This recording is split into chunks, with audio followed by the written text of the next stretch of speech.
श्री कृष्णा श्री कृष्णा श्री कृष्णा श्री कृष्णा। गुरुर्ब्रह्मा गुरुर्विष्णुः गुरुर्देवो महेश्वरः गुरुः साक्षात् परं ब्रह्मा तस्मै श्री गुरवे नमः। तस्मै श्री गुरवे नमः। श्रीराघवं दशरथात्मजमप्रमेयं सीतापतिं रघुकुलान्वयरत्नदीपम् आजानुबाहुम् अरविन्ददलायताक्षं रामं निशाचर विनाशकरं नमामि।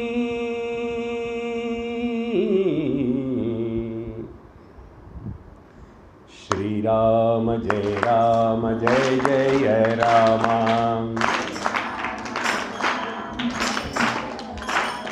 श्रीराम जय राम जय जय राम।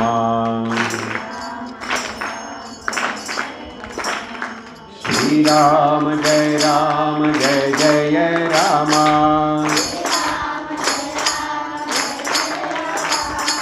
श्रीराम जय राम जय जय राम।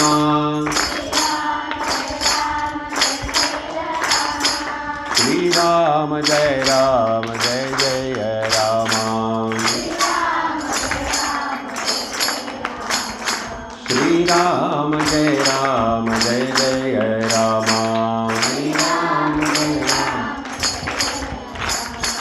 जय जय राम जय जय राम जय जय राम।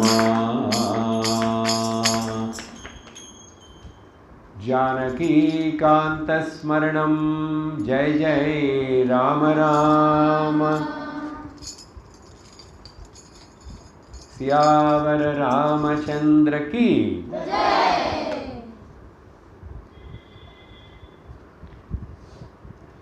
श्रीमद् वाल्मीकि रामायणं ఒక మహాకావ్యం. కావ్యం అంటే రామాయణాన్ని మాత్రమే చెప్పాలి. ఆ తర్వాత వచ్చినవన్నీ కూడా దాన్ని అనుసరించి పుట్టినవి, ఎవరెవరో ఏమేమిటో రాశారు. కానీ వాల్మీకి రామాయణానికి మించిన మరొక కావ్యం లేదు కాబట్టి దాన్ని ఆది కావ్యం అంటారు. ఏమంటారు?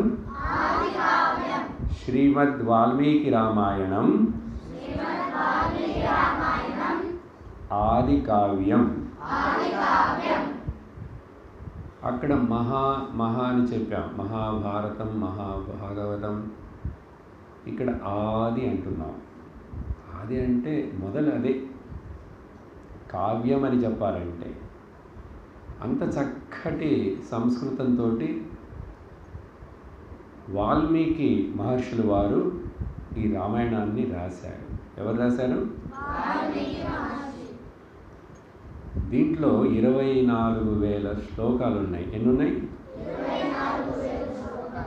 24,000 శ్లోకాలను 7 కాండములుగా విభజించారు. ఎన్ని కాండాలు? బాలకాండం,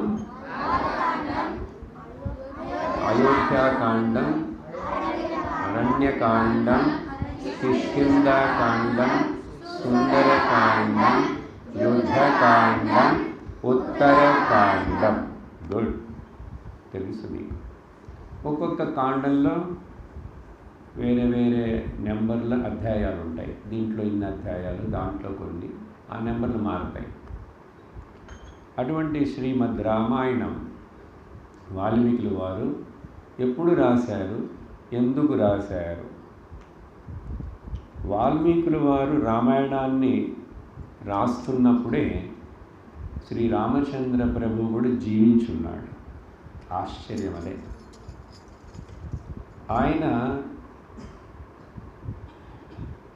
తన యొక్క ఆశ్రమంలో తమసా నదీ తీరంలో వాల్మీకి మునుల వారి యొక్క ఆశ్రమంలో కూర్చొని ఆయన ఉన్నప్పుడు చింతిస్తున్నాడు.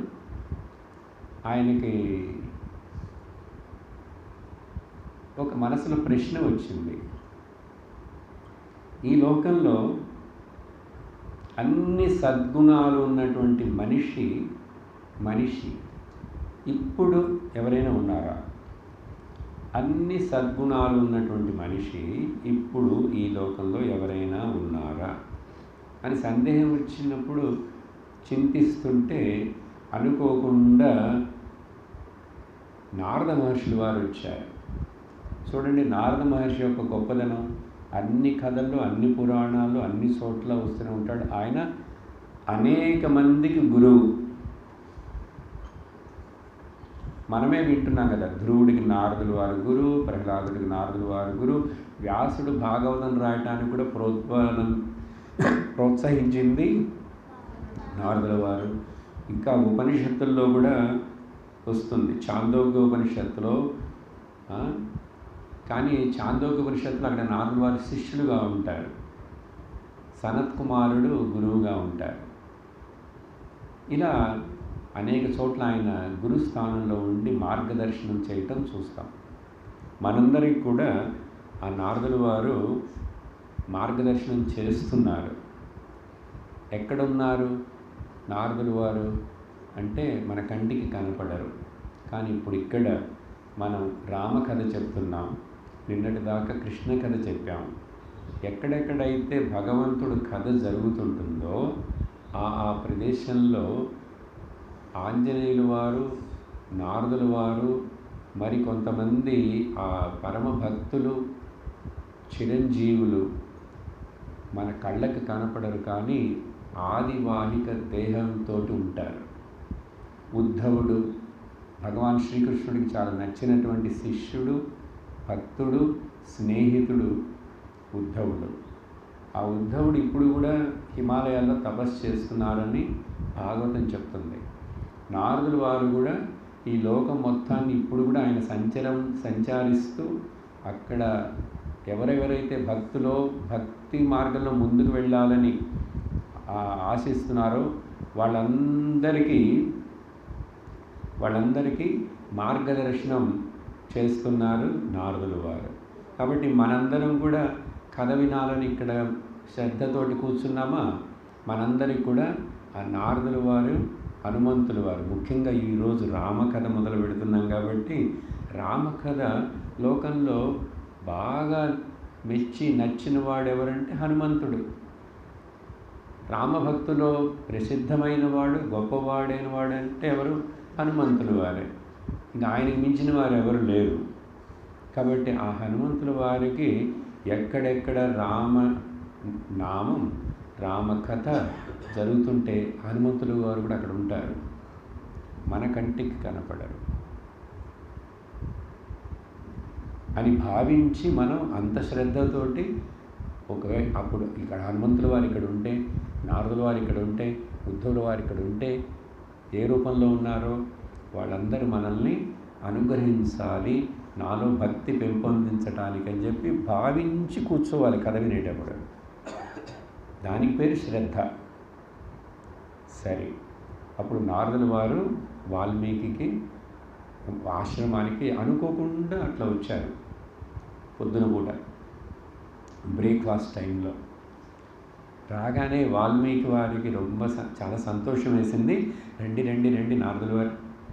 నా మనసులో ఒక ప్రశ్న కలుగుతున్నది, మీరు సరి అయిన సమయానికి వచ్చారు అని చెప్పి కూర్చోబెట్టి ఆయనకి ఆతిథ్యం ఇచ్చి కాళ్ళు కడిగి చేతులు కడుక్కొని కూర్చోమని అప్పుడు ప్రశ్నిస్తారు.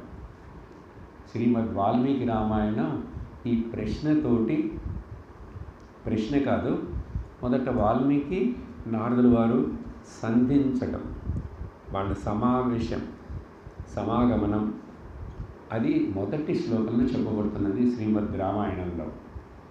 అర్థమైందా? తపస్వాధ్యాయ నిరతం తపస్వీ వాగ్విదాంబరం నారదం పరిపప్రచ్ఛ వాల్మీకి మునిపుంగవం తపస్వాధ్య. రామాయణం తపం అనే పదంతో మొదలవుతున్నది. ఇవి గమనించాలి. రామాయణం తప అనే పదంతో మొదలవుతున్నది. అంటే అప్పుడు ఆ తపస్సు అనేటువంటిది ఎంత గొప్పదనేటువంటిది, ఎంత ముఖ్యమనేటువంటిది, ఎంత అవసరమైనటువంటిది అనేది తెలియజేయటానికి తపస్వాధ్యాయ నిరతం, ఆ తపస్సులో నిరంతరం ఉంటున్నటువంటి తపస్వి, వాగ్విదాంబరం, ఇవన్నీ నారదుల వారి యొక్క విశేషణాలు. మాటలు, భగవత్ కథలు, భగవత్ మాటలు చెప్పటం, భగవంతుడి గురించి చెప్పడంలో చాలా ఉద్దండు ఎవరు? నారదుల వారు అని చెప్పి ఒక పక్కన నారదుల వారి యొక్క గొప్పదనాన్ని పొగుడుతూ, మరొక పక్క వాల్మీకి ముని పుంగవం, మునుల్లోనే గొప్పవాడైనటువంటి ఆ ముని వాల్మీకి.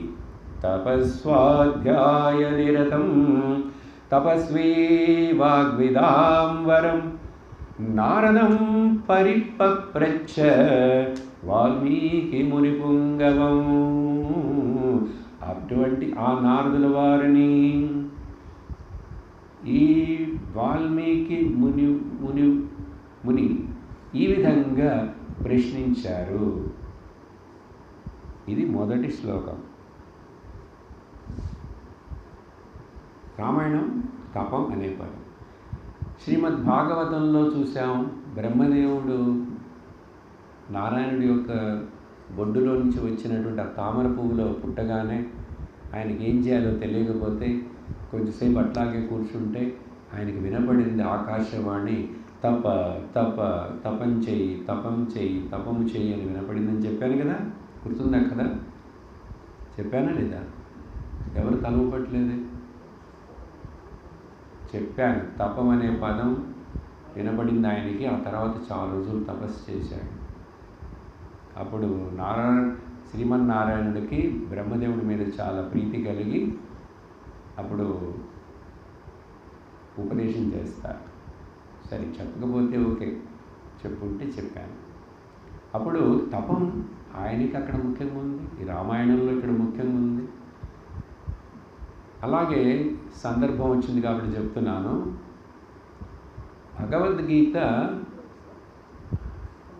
భగవద్గీత కొంచెంసేపు అందరూ సరే టీక్ they are slowly coming back to మీ అటెన్షన్. అప్పుడు భగవద్గీతలో కూడా ఒక ముఖ్యమైన విషయం ఈ సందర్భంలో గుర్తొస్తున్నది కాబట్టి చెప్తున్నాను. ఏమిటంటే భగవద్గీత ప్రారంభం ఏ పదంతో మొదలవుతుంది చెప్పండి ఎవరైనా? భగవద్గీత, వెరీ గుడ్, ఇద్దరు ముగ్గురు చెప్పారు. భగవద్గీత మొదటి శ్లోకం ధర్మక్షేత్రే కురుక్షేత్రే సమవేతాయుయుత్సవః అనే కదా మొదలవుతుంది. అప్పుడు ధర్మం అనేటువంటిది ఎంత ముఖ్యం. రామాయణం తపం అనే పదంతో మొదలవుతున్నది. భాగవతం సచ్చిదానంద అనే పదంతో మొదలైంది. చూసారా? అదే కాదు, ఆశ్చర్యం ఏమిటంటే ఆ భగవద్గీత ముగింపు ఎట్లా అవుతుంది అది కూడా తెలుసుకోవాలి. ఎలా అవుతుంది? చివరిలో సంజయుడు ధ్రువ నీతిర్ మమ, మమ అనే పదంతో ముగిస్తుంది భగవద్గీత. మమ అంటే సంస్కృతంలో నా యొక్క, ఎన్నుడియ. ప్రారంభం దేనితో అయింది? ధర్మం. ఇప్పుడు నా ధర్మం. భగవద్గీత ఏం చెప్తుంది? నా ధర్మాన్ని చెప్తున్నది అని ప్రతి ఒక్కడు అది తీసుకోవాలి, అర్థం చేసుకోవాలి. మమ ధర్మ, నా ధర్మం. చూడండి ఎంత గొప్పగా ఉందో. ధర్మం మమ ధర్మం. అది మధ్యలో ఏం మాట్లాడారు, ఏమి చెప్తున్నా భగవంతుడు ఒక్కొక్క మనిషి వాళ్ళ ధర్మం ఏమిటని చెప్పి తెలుసుకోవాలి.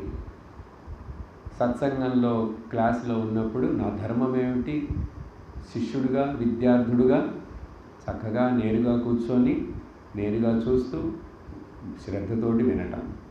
నేను ఈ వ్యాసపీఠ మీద కూర్చొని నా ధర్మం ఏమిటి, చక్కగా ఈ వచ్చి కూర్చున్న వాళ్ళకి అర్థమయ్యేలాగా చెప్పవలసింది చెప్పటం నా ధర్మం. మీ ధర్మం అది చూడు. అప్పుడు వాళ్ళ ధర్మాన్ని అందరూ వాళ్ళు అనుసరిస్తుంటే లోకంలో అంతా బాగుంటుంది, ఎక్కడ ప్రాబ్లమ్సే రావు. సరే, శ్రీమద్ వాల్మీకి రామాయణం ఈ విధంగా నారదుల వారు వాల్మీకి సంధించటం, సమాగమనం, ప్రశ్నించారు. ప్రశ్న ఏంటి ఇంకా చెప్పలేదు నేను. ఆయనకు ఒక ప్రశ్న ఉంది లోపల. ఆ ప్రశ్న ఇప్పుడు నారదుల వారి దగ్గర అడుగుతున్నారు. కూర్మస్మిన్ సాంప్రదం లోకే గుణవాన్ కశ్చ వీర్యవాన్ ధర్మజ్ఞశ్చ కృతజ్ఞశ్చ సత్యవాక్యో దృఢవ్రతః. ఈ రెండో శ్లోకం నుంచి తర్వాత ఇంకో 3 శ్లోకాలలో వాల్మీకి ప్రశ్నిస్తున్నారు నారదుల వారిని. ముందే చెప్పానుగా మీకు. ఆయనకి ఏంటంటే ప్రశ్న, నారదుల వారిని అడుగుతున్నారు, ఈ లోకంలో ఈ గుణాలతో ఉన్న మనిషి ఎవరైనా ఇప్పుడు ఉన్నాడా? దీంట్లో ముఖ్యం, ఇప్పుడు ఈ లోకంలో మనిషి గుణాలున్నాయి, ఆయన ఋషి, గుణాలున్నాయి ఆయన దేవత అని చెప్పొద్దు. మనుషుల్లో ఇప్పుడు ఇక్కడంటే నాకు మీరు కావాలంటే నాకు మీరు చూపించగలగాలి.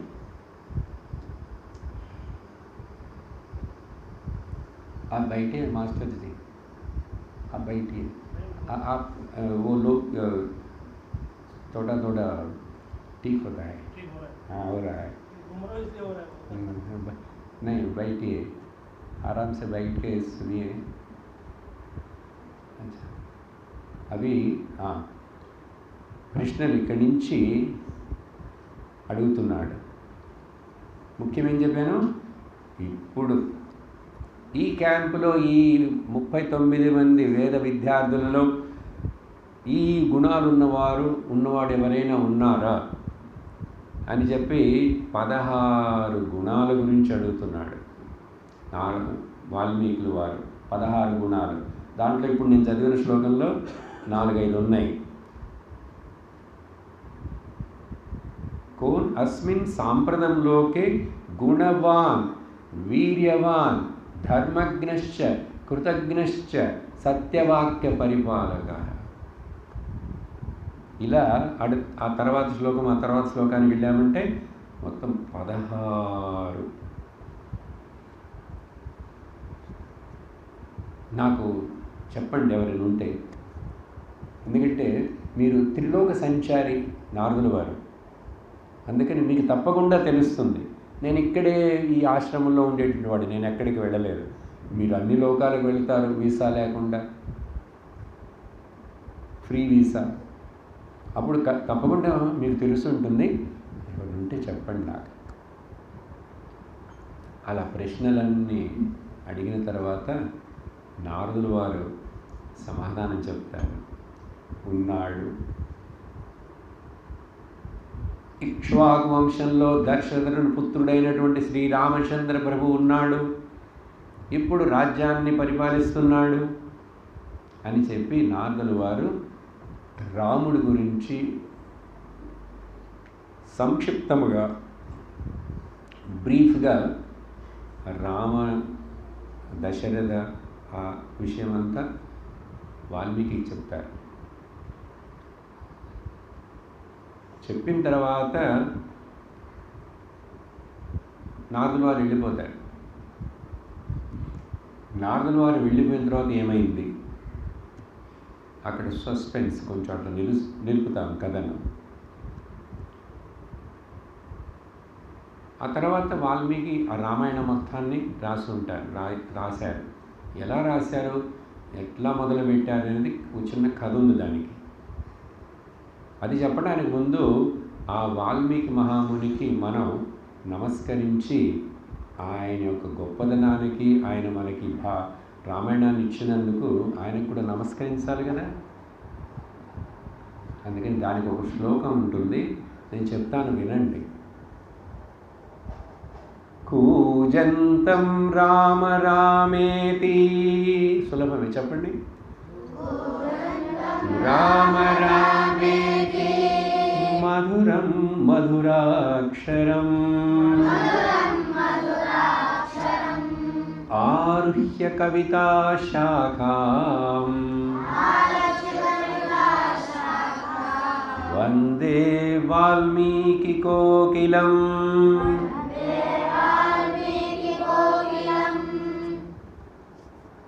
ఇది వాల్మీకి మహామునుల వారికి మనం నమస్కరించి చెప్పే ఒక శ్లోకం. ఇంకా కొన్ని శ్లోకాలు ఉన్నాయి. ఈ శ్లోకంలో ఏం చెప్పబడిందంటే, వాల్మీకి ఎవరంటే ఒక కోకిలలాగా, కోకిల తెలుసుగా మీకు, మీ ఆశ్రమంలో కూడా గురుకులంలో ఎండాకాలం వస్తే మామిడి చెట్ల మీద, ఇప్పుడు ఇక్కడ కూడా ఉన్నాయి, ఇప్పుడు కూడా అరుస్తున్నాయి కొన్నిసార్లు పొద్దున కూడా. ఈ వాల్మీకి వారు కోకిలలాగా ఒక పెద్ద వృక్షం, దాంట్లో చివరి పై భాగంలో బ్రాంచ్లో కూర్చొని కోకిలలాగా పాడుతున్నారట. ఎట్లా, ఏం పాడుతున్నారు? రామ రామ రామ రామ రామ రామ రామ రామ రామ రామ రామ రామ రామ రామ రామ రామ కూజంతం. కూజించడం అంటే ఆ పక్షి, చిలక, కోకిల అలా శబ్దం చేసి దాన్ని కూజనం అంటారు, కూజంతం. సో ఈ వాల్మీకి అని ఆయన కోకిలలాగా రామ రామేతి మధురమాన ఆ 2 అక్షరాలతో కూడినటువంటి రామనామాన్ని ఆయన గానం చేస్తున్నాడట. కూజంతం రామ రామేతి మధురం మధురాక్షరం. అక్షరములు మధురమైన 2 అక్షరాలు, తీపి, చాలా తీయనివి. ఆరుహ్య కవిత అనేటువంటిది, కవిత, పోయట్రీ అనేది ఏదైనా ఉన్నదంటే ఆ కవిత్వం అనే ఒక పెద్ద వృక్షం యొక్క శాఖ పైన ఆరుహ్య అంటే పైకి చివర్లో అక్కడ కూర్చొని, tip of the branch of the tall tree. ఆరుహ్య కవిత బ్రాంచ్, కవిత వృక్షం, ఆరుహ్య కవితా శాఖ. అక్కడి నుంచి రామ రామ రామ రామ అని రామ మాత్రమేనా, రాముడు కథంతా పాడేస్తున్నాడు వాల్మీకి. అటువంటి ఆ వాల్మీకి మహామునుల వారికి నేను నమస్కరిస్తున్నాను. వందే వాల్మీకి కోకిలం అని చెప్పి ఆ వాల్మీకి మహామునుల వారికి కూడా నమస్కరించి మనం ఆ తర్వాత విషయం ఏం చెప్పాను, నారదుల వారు ఇలా చెప్పేస్తే వాల్మీకి చాలా సంతోషం వేసింది. అట్లాగా ఆ రాముని గురించి విన్నాడు. రాముని గురించి విన్న తర్వాత ఇన్ని గుణాలతో ఉన్నాడా అని చెప్పి అనుకున్న తర్వాత ఇంకా అదే ఆలోచిస్తూ ఆయన స్నానం చేయటానికి తమసా నది తీరానికి వెళ్ళాడు భరద్వాజ ఋషుల వారితో కలిసి. అక్కడికి వెళ్ళి స్నానం చేయటానికి ముందు ఆయన అకస్మాత్తుగా ఎక్కడి నుంచో ఒక పక్షి అరుస్తున్న శబ్దం విని అటు తిరిగి చూశారు. చూస్తే 2 పక్షులు, క్రౌంచ పక్షులు ఆడుకుంటున్నాయి ఒకటికొకటి, ఆడ మగ పక్షులు. దాంట్లో ఆడ పక్షి ఒక బోయవాడి యొక్క బాణము చేత తాకబడి, గుచ్చబడి, కింద పడి విలవిలవిల కొట్టుకుంటూ అరుస్తూ ప్రాణాన్ని వదిలేయబోతున్నది. ఆ మగ వృక్షం వాళ్ళని ఏం డిస్టర్బ్ చేయడం, ప్లీజ్ నిద్రపోయేవాళ్ళని సోనేతో సోయండి నా, yes, leave it, otherwise they concentration all deviates, just sit there. మీకు చాయిస్ ఇచ్చేసాను, నిద్రపోయేవాళ్ళు పోండి, కానీ ఎవరిని డిస్టర్బ్ చేయొద్దు. లేదు, నేను ఈ సమయంలో నిద్రపోను, నిద్రపోయే విద్యార్థిని కాదు నేను, ఇది పగలు ఏంటి టైము, రామాయణం కథ ఎంత ముఖ్యం అంటే నేరుగా కూర్చొని నీ నిద్ర నువ్వు కంట్రోల్ చేసుకో. మనల్ని మనం కంట్రోల్ చేసుకోవాలి. ఎంతసేపు మన వెనకాల మన పక్కనే గురువుగారు ఉంటారు, సరేనా? అందుకని ఇక నేను తట్టుకోలేకపోయినా నిద్ర అంత వస్తుందంటే అట్లా పడుకో, పర్వాలేదు. వాడిని ఎవరు చూడద్దు. నేను అందరినీ చూస్తున్నాను. మీ అందరికి ఎన్ని కళ్ళు ఉన్నాయి? ఒక్కొక్కడికి నీకు ఎన్ని కళ్ళు? అందరికీ 2 కళ్ళే కదా. నాకెన్నున్నాయో తెలుసా? మీరు 40 మంది ఉంటే నాకు 42, 80 కళ్ళు ఉన్నాయి నాకు. అంటే అర్థం ఏంటి? మీ 40 మందిని చూస్తున్నాను నేను. మీరు మీ ముందున్న వాడి తల పిలకని మాత్రమే చూస్తారు, లేక నన్ను చూస్తారంతే. కానీ నేను అందరినీ చూస్తాను. అదే టీచర్ ఎప్పుడు కూడా, గురువు మన ముందున్నారంటే ఆయన 2 కళ్ళతో మన 20 మందిని చూస్తుంటే 40 కళ్ళు అయినాయి. మీరు 40 మందిని చూస్తున్నారు కాబట్టి నేను చూస్తుంటాను. మీరు ఎవరిని చూడక్కర్లేదు, నన్ను చూడండి. నిద్ర వస్తే నిద్రపో, అంతకంటే ఏం చెప్తాను నేను, సరేనా? వాల్మీకి మహామునులు వారు ఆ పక్షిని, ఒక బోయవాడు బాణం వదిలితే అది గుచ్చుకొని కింద పడి ఏడుస్తుంటే వాల్మీకి మునుల వారికి కూడా ఏడుపు వచ్చేసింది.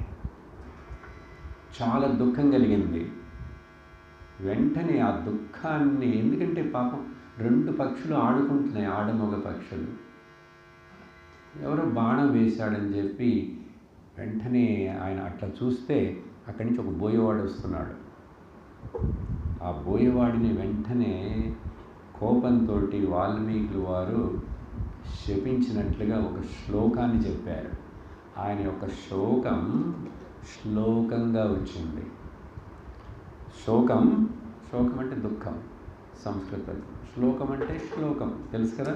అంటే ఒక క్రమబద్ధమైన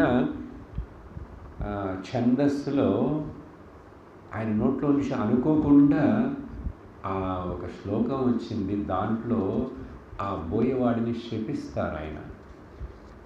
ఎవరైతే ఇట్లాంటి దుర్మార్గమైనటువంటి కార్యాన్ని చేశాడో వాడికి మనశ్శాంతి లేకుండా జీవితాంతం వాడు ఇట్లా దుఃఖంతో ఉంటాడు అని చెప్పి శపిస్తూ ఒక శ్లోకాన్ని చెప్పారు. ఆ శ్లోకాన్ని చెప్పారు. వెంటనే ఇంకా తర్వాత ఆయన మళ్ళీ అనుకున్నారు, అదేంటి నాకు ఇంత దుఃఖం వచ్చింది మొదట, ఆ దుఃఖం ఎందుకు కోపంగా మారింది, శోకము శ్లోకంగా మారింది ఏంటని ఆలోచించుతూ ఇంకా భరద్వాజుడి దగ్గర అడిగారు, ఏంటి చెప్పాను, నా నోట్లోంచి ఏమొచ్చింది అంటే భరద్వాజుడు పక్కనే ఉన్నాడుగా. అప్పుడు ఆ శ్లోకం గురువు నోట్లోంచి, వాల్మీకి నోట్లోంచి వచ్చిన ఆ శ్లోకాన్ని భరద్వాజుడు జ్ఞాపకం పెట్టుకొని ఇదని చెప్పంగానే, ఇది ఇంత ఛందోబద్ధంగా ఇట్లాంటి శ్లోకం ఏం వచ్చింది దీనికి, ఇప్పుడు దీనికి ఏదో కారణం ఉంటుంది అని చెప్పి ఆ శ్లోకాన్ని తలుచుకుంటూ స్నానం చేసేసి ఆశ్రమానికి వెళితే అక్కడ కూర్చున్న తర్వాత ఆ శ్లోకమే గుర్తొస్తున్నది మళ్ళీ. అప్పుడు ఏమైందో తెలుసా, బ్రహ్మదేవుడు అక్కడికి దిగి వచ్చి వాల్మీకి మునితోటి చెప్తారు, ఈ నీ నోట్లోంచి వచ్చిన ఈ శ్లోకం ఉందే, శోకము చేత వచ్చిన ఆ శ్లోకం రామాయణానికి నాంది, ఫౌండేషన్ స్టోన్. నువ్వు ఈ ఛందస్సుని మనసులో పెట్టుకొని ఈ రకంగా నువ్వు శ్రీమద్ రామాయణం నారదుల వారు చెప్పి వెళ్ళినట్లుగా ఆ రాముడిని చింతిస్తూ ఆయన యొక్క జీవిత చరిత్ర మొత్తమును ఉన్నది ఉన్నట్లుగా ఒక్కొక్క క్యారెక్టర్, ఆ క్యారెక్టర్ యొక్క మనోభావాన్ని అట్లాగే నువ్వు రాసేస్తావు. ఎందుకంటే బ్రహ్మదేవుడు రావటానికి ముందే ఆయన యొక్క భార్య సరస్వతీదేవి దిగొచ్చేసింది, వాల్మీకి నోటి మీద కూర్చుంది. ఒకటి నోటిలో నుంచి మాట, చక్కటి భాష, ఒక శ్లోకం, మంచి విషయం రావాలంటే సరస్వతీదేవి కటాక్షం లేకుండా రాదు. బ్రహ్మదేవుడే చెప్తున్నాడు, నా భార్య నాకంటే ముందే బయలుదేరి వచ్చేసి నిన్ను అనుగ్రహిస్తూ నీ నోటి మీద కూర్చొని ఈ శ్లోకాన్ని రప్పించింది. నేను ఇప్పుడు ఆమె వెతుక్కుంటూ వచ్చాను. నీ కార్యం సాఫల్యమవుతుంది. రామాయణం మొత్తాన్ని నువ్వు రాసేస్తావు. ఆ రామాయణం ఆచంద్ర తారార్కములు, చంద్రుడు, నక్షత్రము, సూర్యుడు, భూమి ఇవన్నీ ఉన్నంత కాలం ఆ రామాయణం ఈ లోకంలో అలా వెలుగుతూనే ఉంటుంది. చూసారా, ఈరోజు కూడా ఇక్కడ ఆ రామాయణాన్ని గురించి మనం ఎంత శ్రద్ధతోటి వింటున్నాం.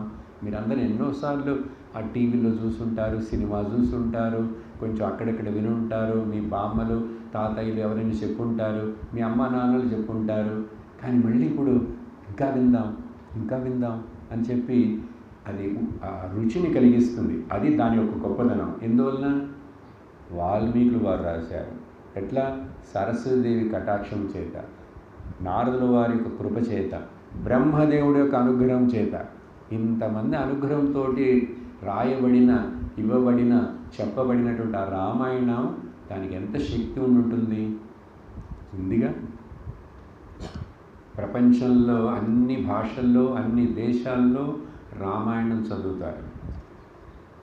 అన్ని చోట్ల రామాయణ నాటకాలు వేస్తారు. ఇండోనేషియా మొదలైన కొన్ని దేశాలైతే అసలు వాళ్ళు ఈ రామాయణంలో ఉన్న పేర్లను పెట్టుకున్నారు. వాళ్ళ కరెన్సీ మీద కూడా రాముడి ఫోటో వేసుకున్నారు. వాళ్ళ ఎయిర్లైన్స్కి గరుడ ఎయిర్లైన్స్ అని పెట్టుకున్నారు ఇతర దేశాల వాళ్ళు. అంటే ఆ రోజుల్లో ఆ దేశాలన్నీ మనతో కలిసే ఉన్నాయి. మన సంస్కృతే, మన రామాయణమే, భారతమే, భాగవతమే వాళ్ళ రక్తంలో కూడా ప్రవహిస్తున్నది. కాబట్టి ఇప్పటికి కూడా ఎంతోమంది రాముడి గుడిని ఇవన్నీ నాశనం చేయాలని చెప్పి మధ్యలో మొఘలు రాజులు వచ్చారు, అవి చేశారు, బాబ్రీ మసీదు కట్టాడు అన్నాడు. ఏమైంది ఇప్పుడు? ఈ జనవరిలో ఎంత చక్కటి అద్భుతమైనటువంటి రాముడి యొక్క గుడి వచ్చిందా లేదా? Grand, the world's grandest temple రాముడి యొక్క గుడి వచ్చిందా లేదా? జై జై రామ్ సీతారాం, జై జై రామ్ సీతారాం. అందరు చప్పట్లు కొట్టాలి, పాడాలి. సీతారాం జై జై రామ్, జై జై రామ్, జై జై రామ్ సీతారాం, జై జై రామ్ సీతారాం, జై జై రామ్ సీతారాం, జై జై రామ్, జై జై రామ్ సీతారాం, జై జై రామ్ సీతారాం, జై జై రామ్, జై జై రామ్ సీతారాం, జై జై రామ్ సీతారాం, జై జై రామ్ సీతారాం, జై జై రామ్, జై జై రామ్ సీతారాం, జై జై రామ్ సీతారాం, జై జై రామ్ సీతారాం, జై జై రామ్, జై జై రామ్ సీతారాం, జై జై రామ్, జై జై రామ్ సీతారాం, జై జై రామ్ సీతారాం, జై జై రామ్ సీతారాం, జై జై రామ్.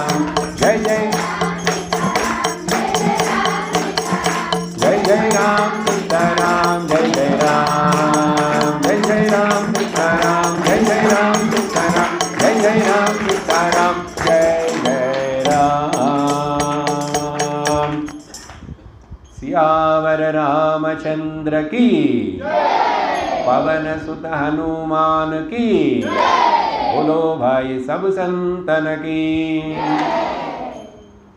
శ్రీమద్ రామాయణం రాముడి యొక్క వైభవం, రామకథ యొక్క వైభవం మనం మొదలుపెట్టాం దాన్ని ఈరోజు. ఇప్పుడు బ్రహ్మదేవుల వారు అట్లా ఆశీర్వదించి ఆయన వెళ్ళిపోయాడు. వెళ్ళిపోయిన వెంటనే వాల్మీకి ఇప్పుడు మనస్సు అంతా ఎంతో ఆనందంగా, సంతోషంగా, నిర్మలంగా ఉందా.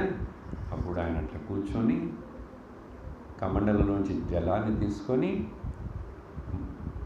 హృదయంలో ధ్యానం చేసి, ఉపాసనం చేసి శ్రీరామ కథను రాయటం మొదలుపెట్టారు.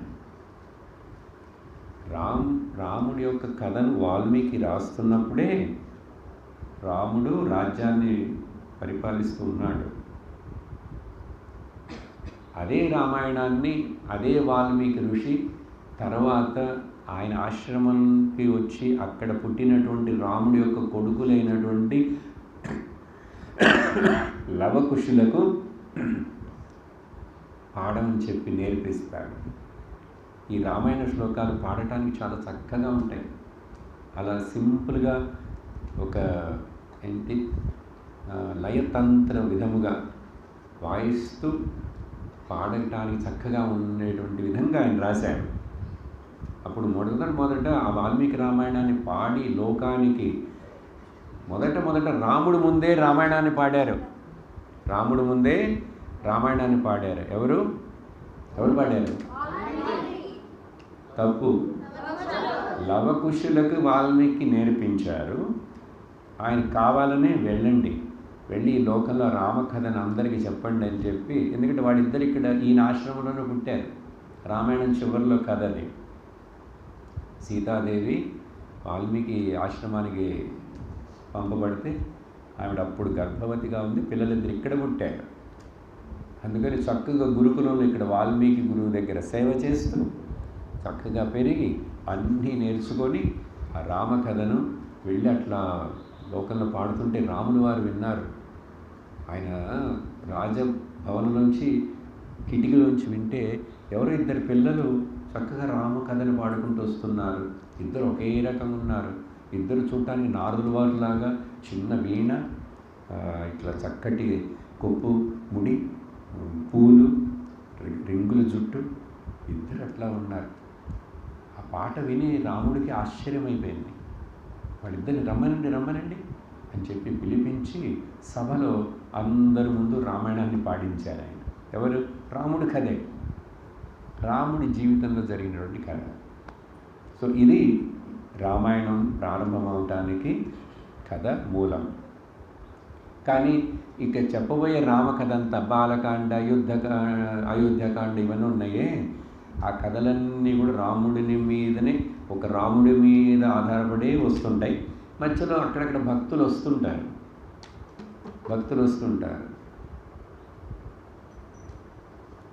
కోతులని మిత్రుడిగా చేసుకున్నాడు, అడవి వాళ్ళని మిత్రుడిగా చేసుకున్నాడు రాముడు. ఇట్లా అందరినీ మిత్రభావంతో ఆ అడవి బోయవాడుగా ఉన్నటువంటి అతన్ని కూడా మిత్రుడిగా చేసుకున్నాడు. అందరితో మిత్రభావంతో తన యొక్క జీవితం మొత్తం ప్రారంభం నుంచి చివరి దాకా, చివరికి రాక్షసులతో కూడా విభీషణుడు, వాళ్ళందరూ భక్తులైపోయారు. అందరూ కూడా రాముడి యొక్క భక్తులై, రాముడి యొక్క కరుణకి పాత్రులై ముక్తిని పొందారు. భక్తిని పొంది మొదట, తర్వాత ముక్తిని పొందారు. అటువంటి శ్రీరామకథ బాలకాండంలో ఏం జరిగిందనేది కూడా కొంచెం చెప్తాను. కాండాలు మనం అన్నీ చూడలేం, చాలా కథలు ఉంటాయి మధ్య మధ్యలో. మనకు కావాల్సింది ఇప్పుడు ఆ 16 గుణాలు రాముడు ఎక్కడ ఎగ్జిబిట్ చేశాడు, అది మనకు ముఖ్యం. ఆ 16 గుణాలని గురించి చెప్పడానికే,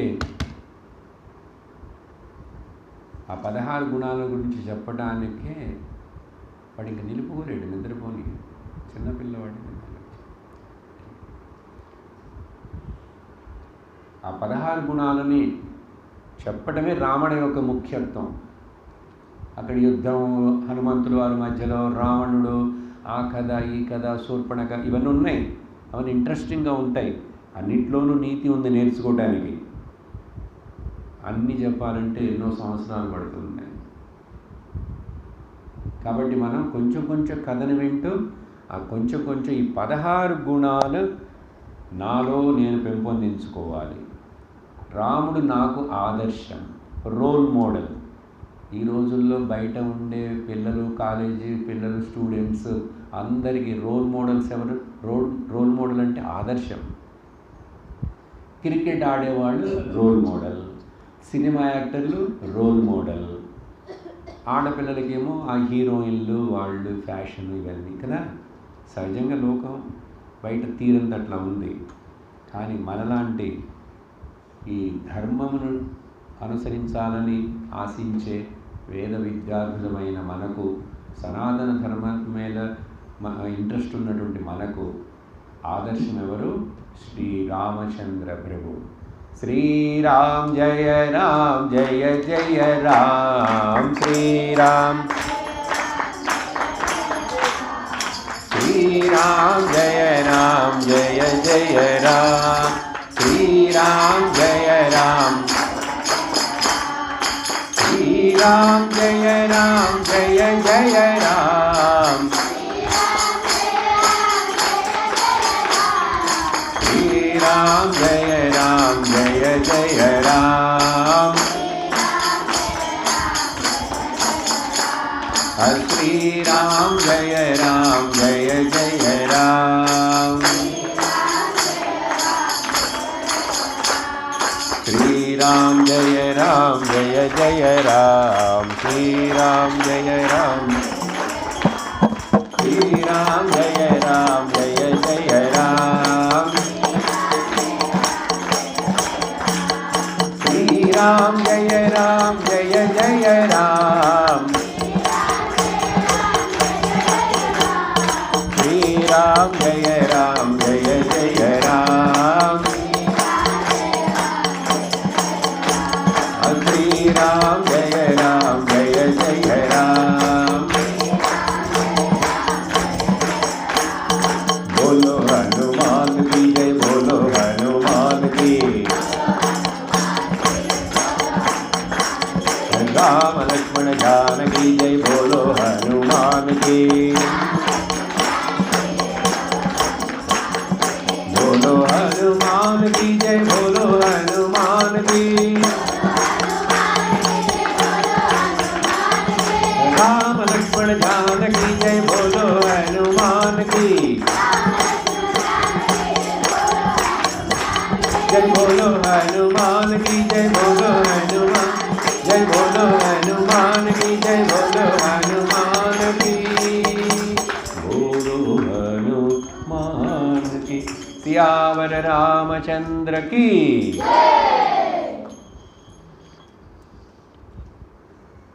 బాలకాండంలో కొంచెం విషయాలని ఈరోజు మొదలు పెడతాను, రేపు కంటిన్యూ అవుతాయి. రామ లక్ష్మణ భరత శత్రుఘ్నులు ఎలా పుట్టారు అవన్నీ కథ మీకు తెలుసు. దశరథుడికి చాలా గొప్ప రాజు, ఇక్ష్వాకు వంశమును చెందినవాడు. ఏ వంశం? వీళ్ళ వంశాన్ని ఇక్ష్వాకు వంశము మరి లేక సూర్యవంశం అని కూడా అంటారు. అందుకని శ్రీ రామచంద్ర ప్రభువుకి ఆరాధన దైవం వాళ్ళ కులదైవం వచ్చి సూర్య భగవానుడు. ఆ ఇక్ష్వాకు వంశంలో ఉన్నటువంటి దశరథ మహారాజు, ఆయనకి 60,000 వయస్సు. ఇప్పుడు చాలా ముసలిమైనాడు. 60,000 సంవత్సరాలు అసలు ఎవరైనా బతుకుతారా అండి? మనకు సందేహం వస్తుంది. కానీ రామాయణంలో దశరథుడి యొక్క వయస్సు చెప్పబడింది, 60,000 సంవత్సరాలు. ఎంత గొప్పవాడై ఎంత పెద్దవాడై ఉంటాడు. అలాగే రాముడు కూడా 11,000 సంవత్సరాలు ఆయన అవతరించిన తర్వాత ఆయన జీవించి లోకల్లో ప్రజల మధ్యలో ఉండి 11,000 సంవత్సరాల తర్వాత అవతారాన్ని ముగించాడు. అదే కృష్ణుడైతే 125 సంవత్సరాలు మాత్రమే. యుగానికి వాళ్ళ ఆయుష్కి ఎంత డిఫరెన్స్ ఉంటుందో చూసారా? 11,000, వాళ్ళ నాన్న 60,000 సంవత్సరాలు. సరే, అది మనం వాటి గురించి ఎక్కువ లోతుగా ప్రశ్నించి చింతించి ఎంక్వైరీ అక్కర్లేదు. వాల్మీకి వారు రాశారు, మనం నమ్ముతున్నాం, చదువుతున్నాం, వింటున్నాం. మనకు కావాల్సింది ఆ రాముడి యొక్క జీవితం. రాముడు నడిచిన, వినండి ఇక్కడ చూడందరూ, రామాయణం అంటే అర్థం రామస్య అయనం రామాయణం. చెప్పండి. అయనం అంటే మార్గము, అయనం అంటే దోవ, ద పాత్. సో రాముడు నడిచినటువంటి ఆ మార్గము, ఆ జీవన విధానము, దానిని రామాయణం అంటారు. కాబట్టి మనకు కావాల్సింది ఏంటంటే రాముడు ఎలా జీవించాడు, ధర్మాన్ని ఎట్లా అనుసరించాడు, ఎలా ఆదర్శ పురుషుడుగా ఉన్నాడు. ఉత్తమ ఆదర్శ పురుషుడు. ఆదర్శం అంటే ఏంటి చెప్తున్నాను కదా ఇప్పుడు, రోల్ మోడల్ అని. అందరికీ ఆయన రోల్ మోడల్. ఆ రోజు, ఈరోజు, ఇంకా ఎప్పుడైనా రాబోయే రోజుల్లో కూడా ఆ రామచంద్ర ప్రభు రోల్ మోడల్. అందుకని శాస్త్రం ఏం చెప్తుందంటే, ఆ రాముడికి, శాస్త్రం కాదు, రామాయణంలోనే మారీచుడే రాక్షసుడు చెప్తాడు, రామో విగ్రహవాన్ ధర్మ. చెప్పండి. ఇది మీకు తెలియాలి. మీకు ఏ కథ తెలిసినా తెలియకపోయినా పర్వాలేదు. ఆయన తమ్ముడు ఎవరు, ఆయన చెల్లెలు ఎవరు, ఆయనకి ఎంతమంది పిల్లలు, ఇవన్నీ ఇంట్రెస్టింగ్గా ఉంటాయి. మనకు కావాల్సింది ఏంటి, రాముని గురించి రామాయణంలో ఒక రాక్షసుడు చెప్తాడు. ఇది హైయెస్ట్ క్యాప్షన్, ఒక టైటిల్ రామాయణం. రామో విగ్రహవాన్ ధర్మ. చెప్పండి మళ్ళీ. అంటే ఏంటంటే అర్థం, రాముడంటే ధర్మం యొక్క స్వరూపము. రాముడంటే విగ్రహం అంటే ఇక్కడ ఏదో శిలలాగా గుళ్ళో ఉండే విగ్రహం అనుకోకూడదు. ఈ కాంటెక్స్ట్లో సంస్కృతం అర్థం ఏమిటంటే, రాముడు ఈజ్ ఈక్వల్ టు ధర్మము. చెప్పండి. ధర్మము ఈజ్ ఈక్వల్ టు రాముడు. అప్పుడు ధర్మమే ఒక రూపం తీసుకొని వచ్చి మనకు కనపడాలి. ఇది ధర్మం అంటే, నన్ను చూడండి అని చెప్పాలంటే ధర్మం ఏం చేసిందిట, రాముడు రూపాన్ని తీసుకుందిట. అర్థమైందా? Rama is the embodiment of the virtues. చెప్పండి.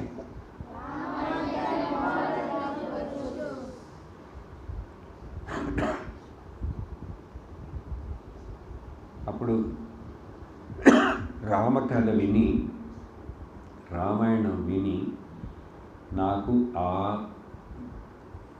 వర్చ్యూ అంటే వాల్యూ అంటే గుణం, మంచి గుణం,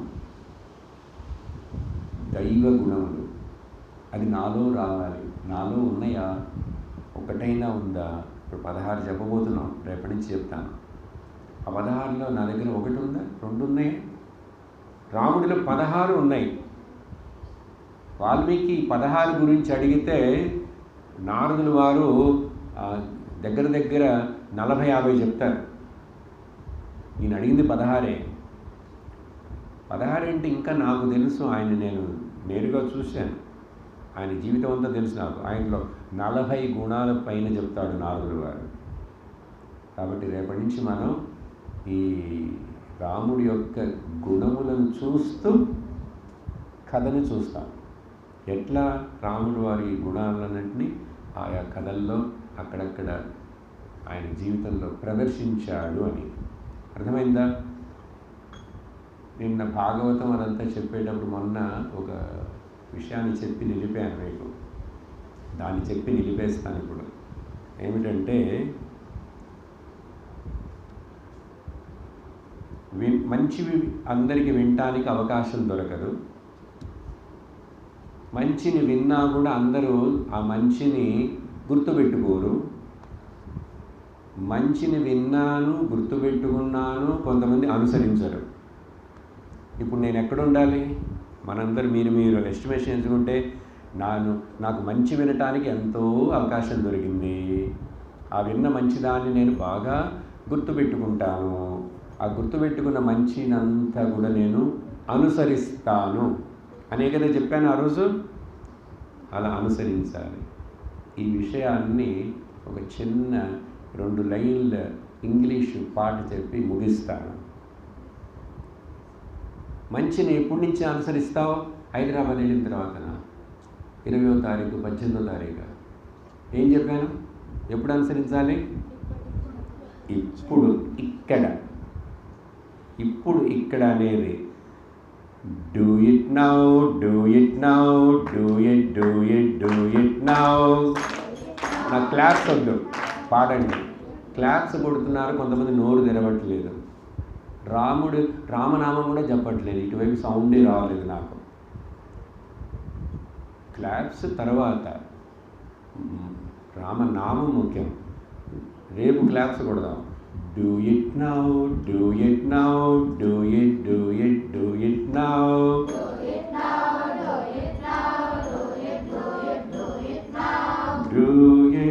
now, do it now.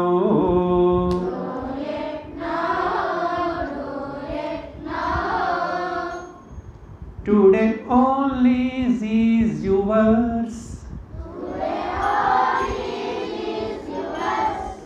Today only is yours.